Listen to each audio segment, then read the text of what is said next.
Dear listeners, our podcast has been delayed as we mourn the earthquake in southeast Turkey. The pain of this great earthquake is still a wound in our hearts.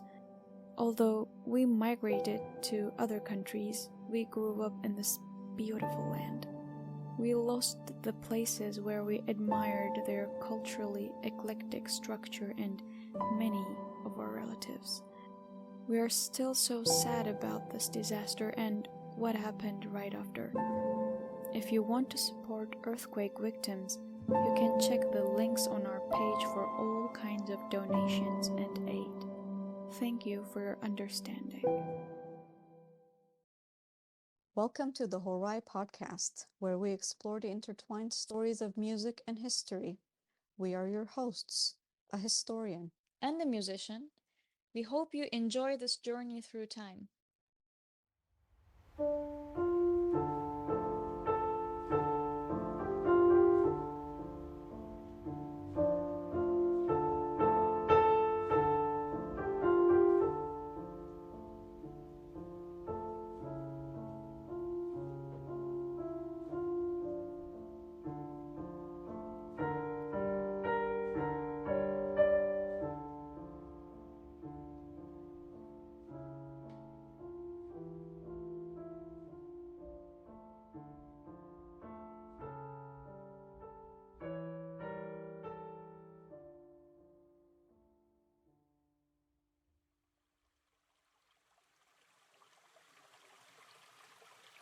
Many of this is owed to the landscape created through the union of a great river and a greater desert.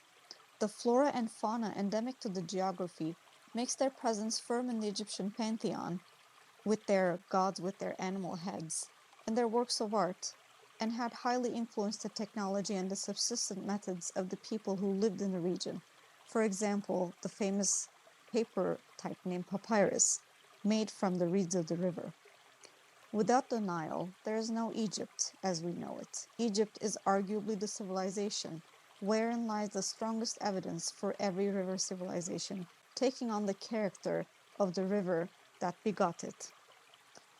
We, as the Horai, put some thought into how the Egyptian belief in the afterlife may have come about. Maybe they believed that the soul was everlasting in the same way that the Nile was everlasting, in a space that had little to no water. Or maybe the soul was everlasting in the way that Egypt itself would be everlasting, cocooned and protected by an endless fortress of sand, nurtured every day by the waters of the Nile. The land itself would never let the place die. Egypt, as it was then, as it is now, is located in the Sahara Desert. The Nile River, which is located on the eastern end of the desert, fed the land as it does now, which allowed this civilization to thrive in the harsh environment that it was based in. Similar to ancient Sumer, ancient Egypt also started out as small farming communities along the banks of the Nile and around the oases within the area not too far away from the river. Many elements we now associate with the earlier Egyptian culture was developed during this period called the pre-dynastic period, and it became the hallmarks of its civilization. The Nile Delta, the section of the river that branches out at the mouth and flows into the shoreline of the Mediterranean in the shape of a triangle and the letter delta in the Greek alphabet, was the most fertile area of the river then, as it is now, due to the sediment the area collects, and it is prime soil to start agricultural activity in. Despite the civilization being a land civilization instead of a seafaring one, Egypt did not endure as many invasions as other land civilizations of its time, and the reason for this is most likely its location within the desert. Invasion or conquest through land was near impossible without proper road technology, which is why the occasions in which Egypt was invaded was mostly through the sea and proved to be highly traumatic for the people who lived during the periods. Surrounded by two seas and fed by a river, Egypt remained the breadbasket of the Near East and the Mediterranean for many centuries since the dawn of its days. Much like other civilizations that rose in its time, Egypt was also built upon agriculture, as I have mentioned before, and the avenues it opened for it to develop as a complex society with many facets is owed, as I have said, to their subsistence method. Due to the annual flooding of the Nile, Egyptian soil remained one of the most fertile in the entire Mediterranean, and as mentioned earlier, produced enough agricultural products to establish trade over. Considering these, land management is a hallmark of the civilization, as it is with all river-based civilizations. The basis of Egyptian agriculture was wheat for bread, barley for beer, linen for clothing, and papyrus for paper. Bread and beer were staples of Egyptian cuisine, and there are many representations of it throughout Egyptian art, mainly in hieroglyphics. This is another similarity between ancient Sumer and ancient Egypt, as river civilizations who subsisted on mainly wheat-made bread and barley-made beer. As mentioned earlier, the pre-dynastic period was seen to a decentralized Egypt, made up of developed farming communities around the banks of the Nile and near oases that surrounded the region. Following this period, Egypt was characterized by two kingdoms of the Upper Egypt in the south and Lower Egypt in the north, with two different administrative centers.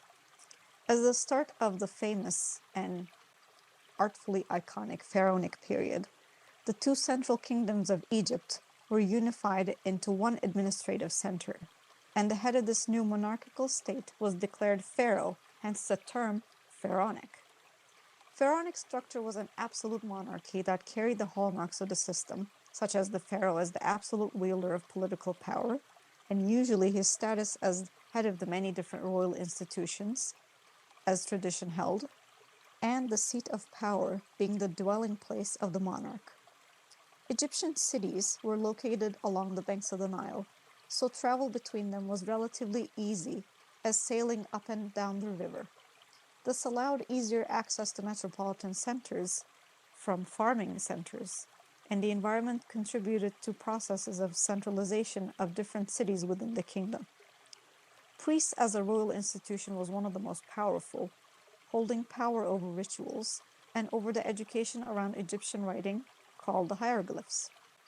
To briefly explain, hieroglyphics was a system of writing based on pictograms, and the education to read and write in this system was centralized through the priestly institutions. Different dynastic periods was seen to different levels of control around this educational institution, but in general, this was the case. Egypt had a hierarchical and patriarchal society similar to other developed civilizations of its time. And as mentioned earlier, society operated at different levels of rank and power, as is expected from a civilization with monarchy. This strict stratification showed itself in all facets of life and was believed to be a part of how the world order was supposed to be according to Egyptian beliefs. While it is plausible to assume that many other languages were spoken in the land of Egypt due to the diversity of its people, the language of trade and administration, as well as what was represented in their writing, was the Egyptian language, similar to Sumerian language. It is possible that this is a language isolate, meaning that no other relatives of the language were known to be spoken then, but it can also be related to other languages of North Africa. Its sounds were represented as symbols within hieroglyphics, rather than signs in cuneiform. Egypt had a polytheistic religion composed of many gods, and each god served a purpose or had an association. In this way, it was similar to all other societies in the wider region that the civilization was located in. However, one element of the Egyptian religion that is markedly different from all others was the systematized belief in the afterlife and cultural practices associated with this belief, along with myths explaining the rules to the entry to afterlife and what a person might need there once they cross over. Egyptians practiced the process of mummification for their dead. The practice likely started as a result of the dry and arid climate of the land. This dry and arid climate could frequently result in natural mummification of deceased individuals, as there is not enough moisture to maintain a faster decomposition process. Intentional mummification was a highly ritualized process, and it was associated with the presence of several deities as well as other divine entities. Belief in the afterlife as practiced in Egypt could very well have influenced many other later religions that arose over time. Economically, Egypt maintained a barter economy and engaged in trade within its borders and with its contemporaries from around the world. The Nile River made it much easier to travel between markets for trade within the land of Egypt and even for foreigners to come trade there as well. Egypt's biggest export to the world throughout its ancient history was its crops as a result of its fertile land. Music was a staple of Egyptian life in all levels of society, and this is evident from the archaeological record. The commonness of musical items throughout the archaeological record in Egypt suggests a long-lasting and rich musical tradition in all levels of their society. In addition to the unearthed instruments such as indigenous types of lyres, sistrums, and drums found in Egypt, hieroglyphs and frescoes often depict the ever-presentness of music in people's lives and afterlives. Whether it is scenes of ritual, scenes of dancing, a symbol made in the image of an instrument, or a representation of the instrument itself, music held a very high place. Ancient bells found throughout the Near East shows that metal work was not only used for military purposes. The Bronze Age is the period when metal began to be used replacing stone tools. In this process, the use of stone in Egyptian daily life gradually decreased and metal objects began to take their place. As the usage area of the metal increased, its qualities began to change and new alloys emerged, obtained by striking metal objects together. New alloys have increased the quality and variety of metal idiophones. For this reason, metal idiophones, which were produced in the Old Bronze Age and had better timbre characteristics, went down in history. Most of the cymbals with handles found in cemeteries were deliberately broken before burial or severely damaged until they were rendered inoperable. This shows that musical instruments to be used in afterlife had enough importance to be destroyed if a tomb was to be intentionally desecrated. An idiophone type called sistrum, made with a detailed and fine craftsmanship and decorated with various game animals, pairs of horns and clover-shaped figures like in Egypt. In the limited technology of that period, the people worked for days, weeks, and even months for the production of an idiophone. The fact that they spend most of their time producing an instrument is probably a very important value for them and an important part of their life. In both Mesopotamia and Egypt culture, there are examples of metal instruments which are bells, jingles, cymbals, rattles, horns-placked string instruments also known in stone carvings. Before we introduce the instruments of ancient Egypt, we need to make a small announcement. Unfortunately, due to reasons beyond our control, we couldn't find the sound of samples of every instrument which we mentioned in this episode. But surely, we will introduce some of the sounds that we found for you, with very short examples. Thank you for your understanding.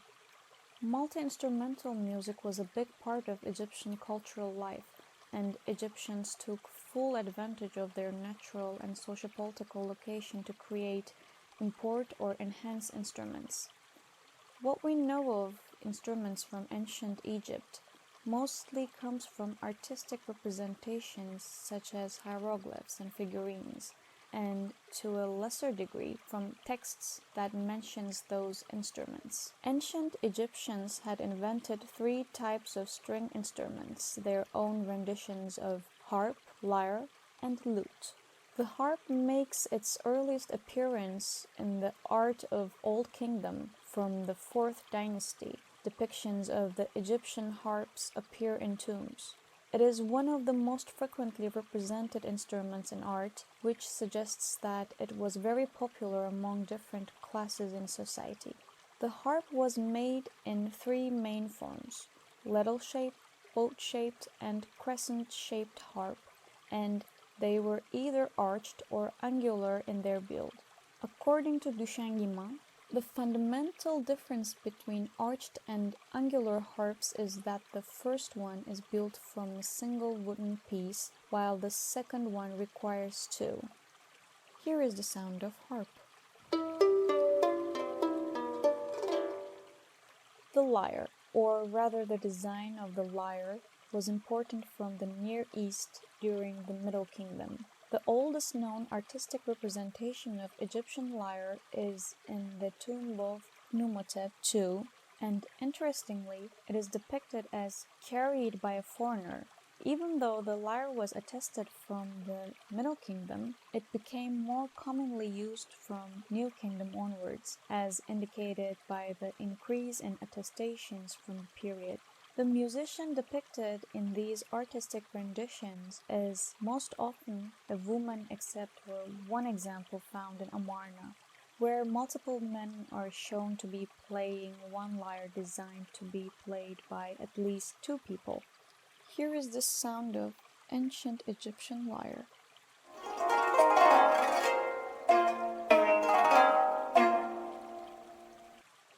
The lute was introduced to Egypt at the beginning of New Kingdom, and it is thought to be important from the Near East. Based on the abundance of lute in artistic depictions throughout Egypt, the lute appears to have been very popular and a staple of Egyptian music in multiple different eras. Accompanying their string instruments, the Egyptians made use of several different types of woodwinds. The main types of woodwinds, as far as they could be differentiated, are the long flute, the double clarinet, and the simple or double oboe. And similar to their present-day counterparts, these instruments are separated by whether they are made with single or double reeds at their core. The oldest representation of a wind instrument is depicted on a mudstone palette of the pre-dynastic period. It is the long flute. It had a simple build of a single reed of a large diameter and a few holes in its lower part for notes. Following the pre-dynastic era, in the Old Kingdom, this flute was further developed in its build and it started to appear as a main instrument in artistic depictions in tombs. There are no known depictions of women playing the long flute, therefore suggesting that it was likely used only by men during this period. By the Middle Kingdom, this instrument started to fade out of fashion. The double clarinet has been attested since the Old Kingdom from the reign of 5th dynasty. During this period, it was the most frequently represented wind instrument. It is a simple reed instrument with two parallel pipes tied together by string. The easiness of its build likely contributed to its frequent use and apparent popularity in Egyptian musical life. To get a sound of the instrument, the musician plays the same tune on both pipes, but since the whole spacing is not strictly parallel, the obtained note is slightly dissonant. The oboe, not to be confused with present-day oboe, appeared during the New Kingdom, similar to its present-day incarnation. It is a double reed instrument consisting of one or two long, thin pipes, which separate starting from the mouth of the musician to form an acute angle. The way it was played as it appears in visual art is using one of the pipes, the other one giving a held note. This instrument mainly played by women during that period, as understood by artistic depictions, was preferred to other wind instruments during the New Kingdom period. With the arrival of Ptolemies, a new type of oboe appeared in Egypt, the Greek aulos. The trumpet was used in Egypt since the New Kingdom mainly in a military context similar to how the instrument was used in other cultures around the world. Not to be confused with the modern-day trumpet, it was not designed to have a piston. According to Maneke, the Egyptian trumpet, straight and short, produced only the harmonic series of a note. It served especially for passing on orders of the instrumentalists, the one who speaks on the trumpet. In the tomb of Tutankhamun, 2 trumpets were discovered, one made of silver and the other one of them is copper. In the Ptolemaic and Roman periods, new instruments were introduced that enriched Egypt's repertoire of musical instruments, such as the panpipes by the Greeks and the invention of the hydraulic organ in Alexandria during the 3rd century BCE. The 2 main percussion instruments used by ancient Egyptians were the single membrane drum mounted on a frame and the barrel-shaped drum with 2 membranes. In their research, Bissing and Kiesov stated that the single membrane drum is attested in the Old Kingdom in a scene carved in the temple of Nusera in Abu Ghraib. In 1975, Manneke has said that the single membrane drum is a very large-sized handheld drum used in many different occasions. In a New Kingdom era carving, a smaller-sized version of the drum, the round tambourine, appears as it was being played by women. A so-called rectangular tambourine, but of quadrangular shape, was also used by musicians, but only during the 18th dynasty. The barrel-shaped drum has been attested from the Middle Kingdom onwards. The instrument suspended around the neck of the musician was struck with the hands. According to the pictorial records from the New Kingdom, this instrument was depicted as being played exclusively by men, as there are no known representations of it being played by women. Moreover, Nubians, people who lived to the south of Egypt, are often represented playing the barrel drum in various contexts. Here is the short example of drum sound.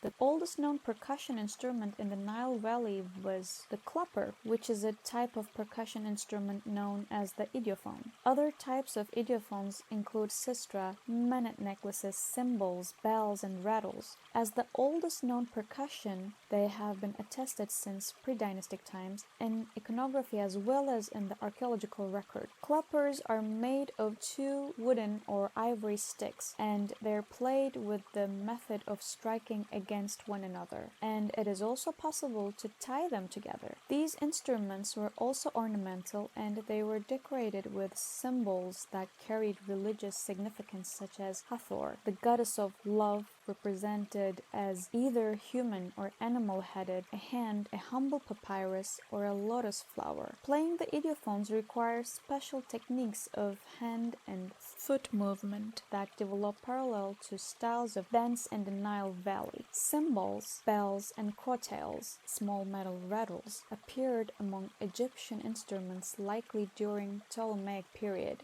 Sistra and the manet necklace were also used as percussion instruments. Sistrum, singular, and sistra, plural, was likely one of the most long-used instruments in Egyptian history, with a time span that started from Old Kingdom all the way to the Roman period. It is a rattle-like instrument formed with a handle and a frame crossed by loose rods, sometimes embellished with metal discs, and it was used in many contexts in many regions after Egypt became a part of the Roman Empire.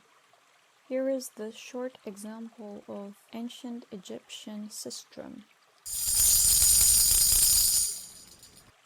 And the other important topic is musical notation. Musical notation is one of the most challenging subjects in the pursuit of historical music, simply because there is no way to interpret it in the context that it belonged to. In the 1960s, Hans Hickman claimed to have discovered a system of musical notation based on music conducting as it related to hand and arm positions of musicians depicted in music scenes in hieroglyphs. While this idea seemed plausible when it first made it to academic discussion, questions surround it today. In the research, Dominicus has stated that this body language around music conduction is not codified as it is today, so it is not possible to say what the meaning of any gesture is for certain. More recently, von Leven suggested a system of musical notation indicated with dots and red crosses placed above a demotic text. Demotic being the form that Egyptian script took on during this period, dating Dating from the 1st or the 2nd century BCE, these signs indicated punctuation marks meant to be played with percussion instruments. She based this interpretation on a ritual context, but this idea may be going too deep into speculation, because there's not much evidence from other texts that corroborates this rhythmic structure. Another interpretation for this document is that they are an aid for the priest in charge to show which parts of the music needs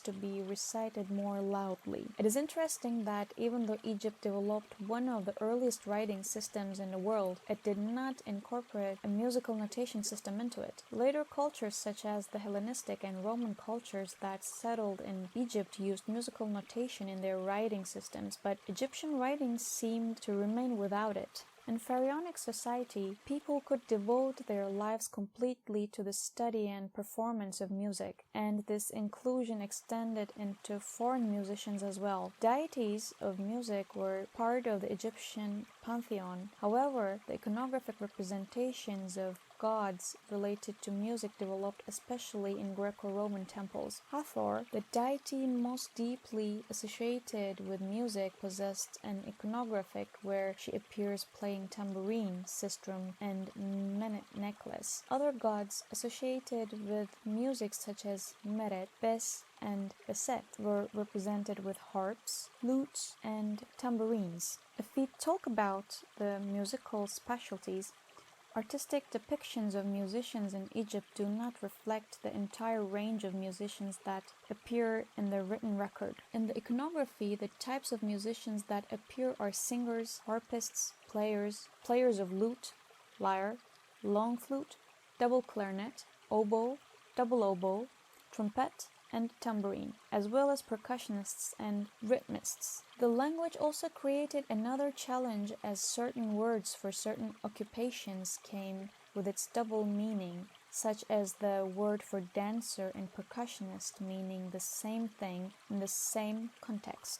Similar to the military, groups of musicians playing for different functions were divided in a hierarchy and worked within a chain of command. They played in several types of spaces, public and private, inside the temple, the palace, during religious processions, military parades, during burials to maintain the funerary cult, or also during private festives. Access to these spaces determined the status of the artists and the music. Every musician had a different layer of society that they were allowed in, and some had more flexibility than others. Singers, for example, would be allowed in almost all social spheres, whereas if the musician played an instrument, they could be limited to a particular content or event, such as the military and royal context. Berman's research has stated that the trumpeter was the only musician to follow the sovereign to war, while the royal escorts, drummer, and rhythmists were also present. According to the context, music had different functions. For instance, in the temple ritual, it was used to gladden the god and to pacify him, whereas in a funerary context, it could help the rebirth of the dead. A few rural scenes also show singers and flutists entertaining the workers in the agricultural fields. To briefly talk about the training of musicians, in 1996, Matteo has started that the existence of hierarchical organization of the musicians' profession raises the question of their training in their discipline. Although very rare, some documents allow us to assert that music schools existed and that some sort of institutional teaching was given within the court or the temples. In 2005, Emery has found that learning of music began within the family by comparing titles. It is clear that it was not uncommon for numerous members of a lineage to all be musicians. The musician's status was marked by the titles and epithets they may have possessed, as well as the musical items that they own, and last but not least, if they're able to be represented in art made by higher status individuals or be mentioned by name and inscriptions. Most musicians did not possess a funeral chapel for themselves, but likely a small monument or object with their name, such as stela, rock inscription, statue, textile, or seals made in an official capacity. Gender also played a role in status of musician, as women are greatly represented in art depicting musicians, and it was possible for women of the royal family to practice music. According to Troy's research in 1986, the cult of Hathor devolved to queens and girls of royal blood. Camteshi and Cingarelli in 2002 have started that the male musician's social recognition seems superior to that of the female musicians because some male musicians possess their own tomb, which is a sign of royal favor. Thus, this privilege was not restricted to persons in charge of religious, administrative, political, or military tasks. Most musicians in Egypt was dependent on an employer, and many were employed by the palace or a temple, and most of their names are unknown in present day as they could not afford to leave an epitaph, or their monuments did not survive to the present day. Let's briefly talk about their clothing. As it appears in iconography, musicians did not have special clothing that represented them. The only distinguishing feature that they possessed was the instrument that they played. The only type musician to be given noticeably different clothing in the pictorial record are the ones of foreign origin. This suggests that the way the musicians were represented was not related about they played music, but more on the fact that they were foreign visitors. We have come to the end of our trip with the sound of the Nile River. We hope you enjoyed this brief visit to ancient Egypt as much as we have. These journeys that we have just started with you make us very excited. We hope our feelings are mutual. Wherever you are, we hope you're having a good day. We will see you next time. Bye-bye. If you'd like to contact or to get more information about us, you can follow our visual storytelling page, the Horai, on Instagram. Cheers.